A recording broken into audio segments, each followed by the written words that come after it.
One আসসালামু আলাইকুম। কেমন আছেন সবাই? আমি তো ভালো আছি আলহামদুলিল্লাহ। সবাই তো চিকেন ফ্রাই খান, তো আজকে চলুন আমি একটা চিকেন পাকোড়া করে দেখাই। চিকেন পাকোড়ার জন্য আমার যা যা লাগবে বা চিকেন পাকোড়া আমি কিভাবে করি চলুন দেখা যাক। চিকেন পাকোড়ার জন্য আমি চিকেনটাকে ম্যারিনেট করে রেখেছিলাম আধা ঘন্টা আগে। এটার মধ্যে সয়া সস আর একটা ডিম দিয়ে আমি মাখিয়ে রেখেছি, আর অন্য কিছুই দিই নেই। এখন আমি চুলায় একটি কড়াই বসিয়ে সামান্য পরিমাণ তেল দিয়ে আমি মাংসের পিসগুলোকে কড়াইয়ের মধ্যে দিয়ে দিলাম। মিডিয়াম আছে আমি এগুলোকে ফ্রাই করে নিব। আমি 50%-এর মতো এখানে ফ্রাই করে ফেলবো। তাহলে অনেকে ব্রয়লার মুরগি খেতে পছন্দ করে না, তবে ভেজে নিলে এটার ফ্লেভার অনেক সুন্দর আসে। এই জন্য আমি এটাকে ভালোভাবে ফ্রাই করে নিচ্ছি। আমি এটাকে নেড়ে চেড়ে হালকা ব্রাউন করে নিব।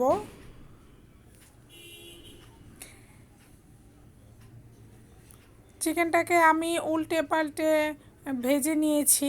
এখন আমি চিকেনটাকে একটা মশলার সাথে মাখিয়ে নিব। চলুন যাই মশলাটাকে আমরা রেডি করে নিই।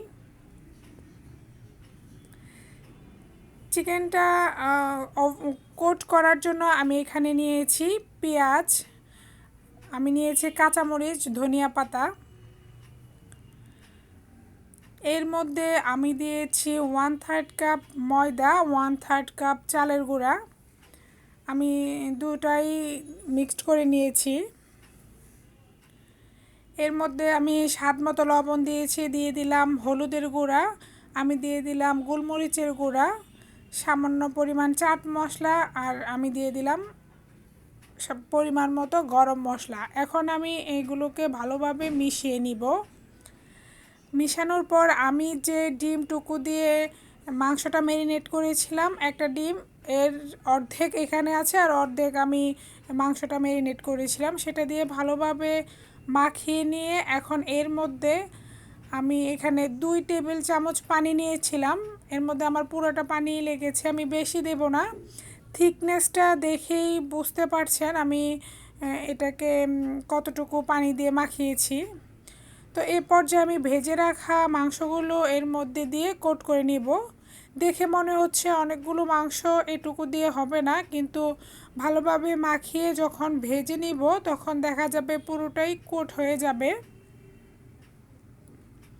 তো আমি একটা স্প্যাচুলা দিয়ে ভালোভাবে মাখিয়ে নিচ্ছি। যেহেতু মাংসটা এখনও গরম আছে, আমি এখনই ভেজে নিয়েছি। আমার ভালোভাবে মিশানো হয়ে গেলে আমি মিশানো অবস্থায় চুলায় একটি কড়াই বসিয়ে তেল বসিয়ে রেখেছিলাম। তেলটা গরম হয়ে আসছে, এখন আমি একটা একটা করে মাংসের পিস দিয়ে দিয়েছি। আমি এগুলোকে গোল্ডেন ব্রাউন করে ভেজে নিব। একবার ট্রাই করে দেখবেন, খেতে ভীষণ মজা হয়েছে।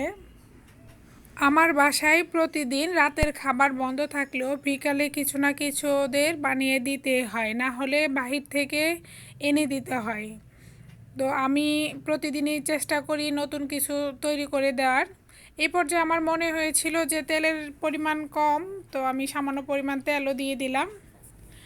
আমি এখন পাকোড়াগুলোকে ভেজে উঠিয়ে নিব। আমি যে প্রসেসে চিকেন পাকোড়াটা তৈরি করেছি একবার করে দেখবেন, খেতে ভীষণ মজা হয়েছে। তো এতক্ষণ আমার চ্যানেলটা দেখার জন্য, আমার রেসিপিটা দেখার জন্য সবাইকে ধন্যবাদ।